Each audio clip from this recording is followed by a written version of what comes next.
Hey, it's LSFT here today. Welcome back to the channel. And today we're going to be looking at a brand new limited service campaign just launched by Lexus Canada.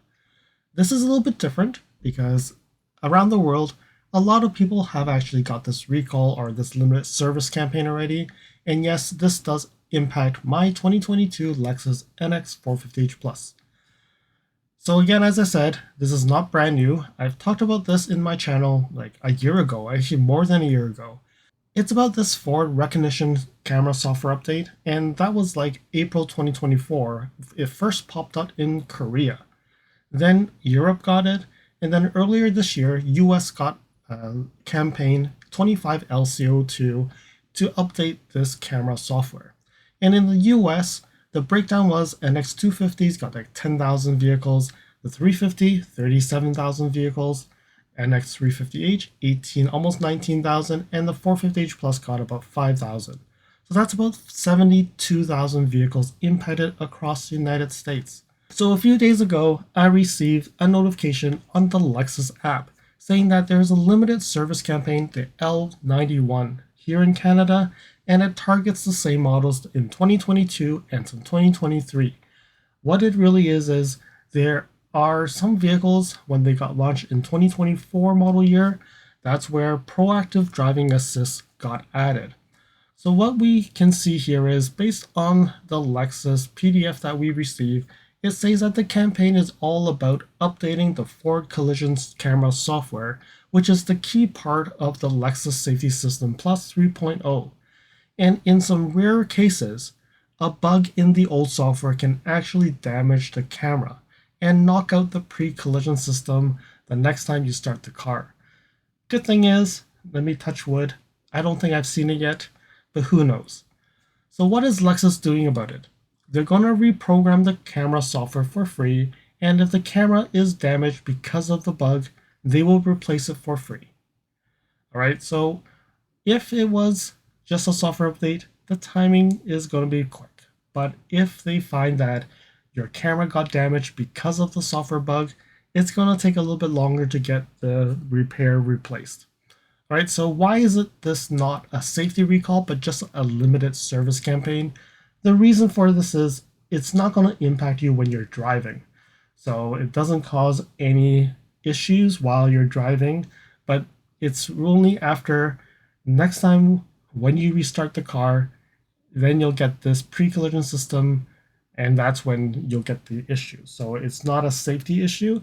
So this update does more than just fixing bugs. You actually get new features, which I do give thumbs up to Lexus here, but the thumbs down is it's taking a bit longer to actually get this update. If you look at it, it's been a year and 2 months before we get it in Canada. Not sure why. So what it does include? Proactive driving assist, the PDA. This gently brakes or steers to help maintain safe distance from vehicles, cyclists, and pedestrians. It also slows you down when you're approaching curves. So I think a lot of people, so 2024, 2025 NX owners, you already know this, and you probably turn it on or you turn it off. But then on top of that, it also does improve road sign assist, so it detects signs better, both at higher speeds and longer distances. So I'm wondering if I actually would see a difference here. Prior to not having the subscription, the Drive Connect subscription, if it doesn't detect anything, it will pull from the maps. But what I've noticed without Drive Connect, when I go on the freeway or the highway, it's supposed to show me 100. But there are times where it doesn't see it because I'm like 5 lanes away. It doesn't see the sign, so it doesn't tell me. Like I drive all the way on the highway and it doesn't see the sign, so there's no speed limit. But then when you look at it, I'm hoping that this update will improve that. So meaning even 5 lanes away, it will tell me that it is getting 100 kilometers per hour speed limit. We'll see. And then they're saying that there's also minor system improvements to support future updates, which is great. But unfortunately, you do have to bring the car in to get these updates. They cannot do it over the air. So one important note that they said in this document, they're saying that proactive driving assist is disabled by default after the update. You will have to go to the vehicle settings to turn it on. I think they purposely did that so that you know that you've turned it on, and if the car is acting a little bit different, you know it's because of proactive driving assist, and not that you drive off the dealership and then it starts to slow down suddenly, and you're going to say the car is controlling itself, and then all that.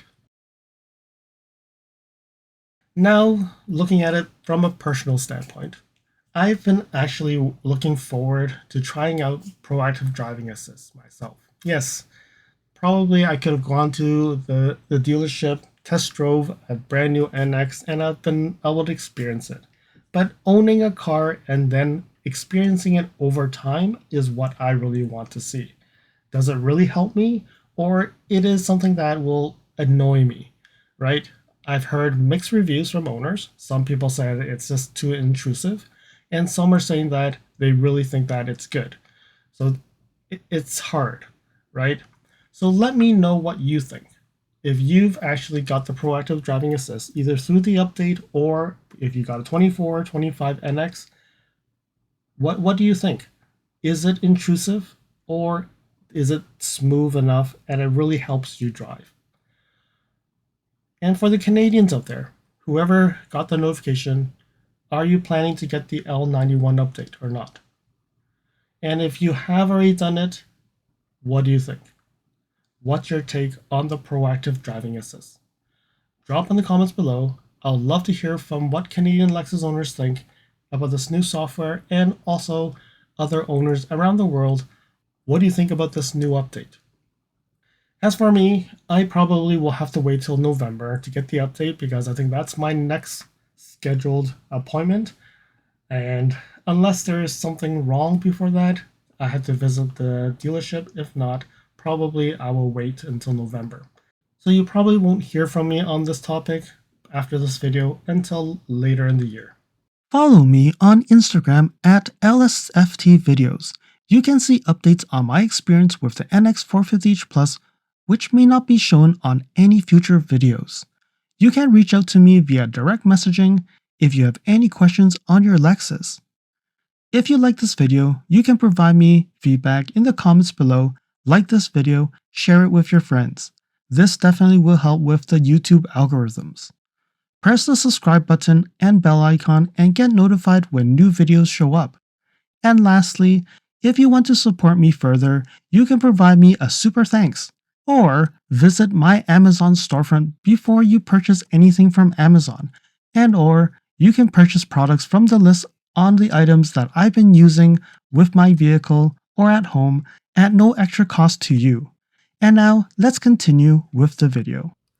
Alright, so here we have the document that they probably would give you as part of an amendment of the current owner's manual. So you can see here it's version 2.02 to version 2.03. Keep in mind, we are only getting 2.02. We are not getting 2.03. So I don't know what other vehicles are getting 2.03, but this document does have the 2.02 and the 2.03. So we scroll down and you can see that this document is for US, Hawaii, and Canada. So the folks in the United States who actually got this update in April timeframe to probably now, you probably would have got this document either through a PDF or they gave you a book or whatever. But I think it's the most important thing is to understand what has changed. So the owner's manual update here. So 2.03 gives you addition of the pre-collision system. All right, so Canada owners, you are not getting this additional pre-collision system feature. 2.02 does add PDA, proactive driving assist. Okay, let's continue down. So this is the pre-collision system. I will not go through this because again, we're not getting it, but I just had a high level. It detects, the pre-collision system will detect walls. So only 2.03 will get the walls. I don't know how to check versioning of what we have. Probably you need to get the OBD port, go through and get software, and so you can see the versions. So we are not getting this. Okay, so the next part is this proactive driving assist. So what does it say? I think the most important thing is looking at the different conditions. So according to the driving conditions, the operation and detectable objects of the proactive driving assist will change as follows. Obstacle anticipated assist, that's one of the functions, and they have a deceleration assist as the second function. So the condition is a detectable object is detected crossing the road. So assistance will be applying some brake and providing so that it will avoid the collision with the object. And the object is, it could be a pedestrian or a bicyclist. All right, so then when you look at the next condition, a detectable object is detected on the side of the road. All right, so the assistance will apply some brake and the steering wheel operation so they can maneuver the car a little bit, and then according to the surrounding conditions to help prevent the vehicle from approaching too close to the detected object. All right, so the objects could be a pedestrian, a bicyclist, or a parked vehicle. So the next one would be assistance with steering wheel operations is provided within a range of the vehicle and will not deviate from its current lane. Okay, so if it knows you're in that lane, it will move as close to the side of the lane but not cross that lane. And then the next function is the deceleration assist. A preceding vehicle or an adjacent vehicle cutting in front of the vehicle is detected. Preceding vehicles and motorcycles are the objects, and the vehicle is gently decelerated so that the vehicle-to-vehicle distance will not be excessively short. So it will slow down a bit and make sure there's enough space for you to brake if there's an emergency. The next one is a curve is detected ahead of the vehicle. So the vehicle is gently decelerated if the vehicle is determined too high for the curve ahead. All right, so I think if you've done the adaptive cruise control, you have seen this. If your adaptive cruise control was going around a curve, you would see a symbol and it will slow down the vehicle so that it can make the curve in a little bit more gentle way and not as aggressive. So this has no objects of detection. It's really the road that it's detecting and see that there's a curve.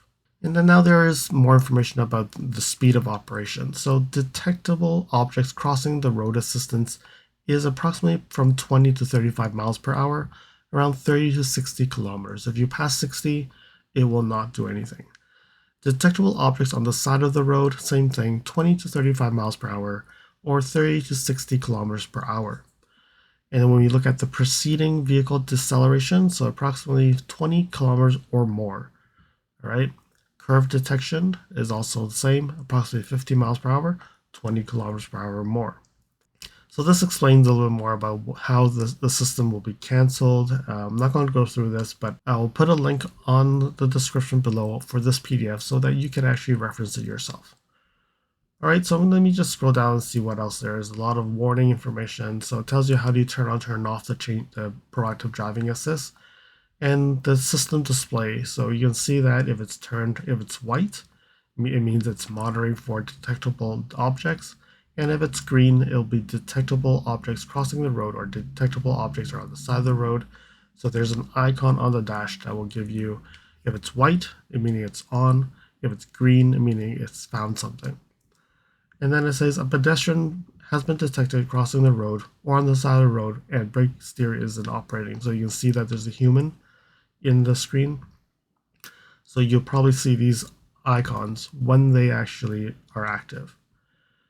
And then same thing, you see a car, and then you see the steering wheel. So meaning if you don't put your hands on the steering wheel, it will actually tell you that you better put your hands on the steering wheel. So lastly, customizable features. You can see in the menu proactive driving assist. You can turn it on, turn it off, and there's another item called support timing, which you can set to later, default, or earlier. So earlier will be more aggressive, later would be not as aggressive, and default is whatever they think that is the best scenario. So you could do a little bit of adjustment of this proactive driving assist, but again, you can definitely turn it off. And for some folks who don't like it, you can definitely turn it off. But it's something that I would say is proactively helping you. But again, it is something that it's proactively helping you to ensure that you can be as safe as possible. But again, I do understand that some people believe that they drive much better than the car can. And I would say turn it off if that's the case. I hope that you found that this video was informative, and until next video, drive safely. Thank you for watching. If you liked this video, please comment, like, share this video, and if you want to see more videos like this, you can subscribe to my channel and press that bell icon to get notified when new videos are posted. And if you'd like to support this channel, you can provide me a super thanks. And until next time, cheers.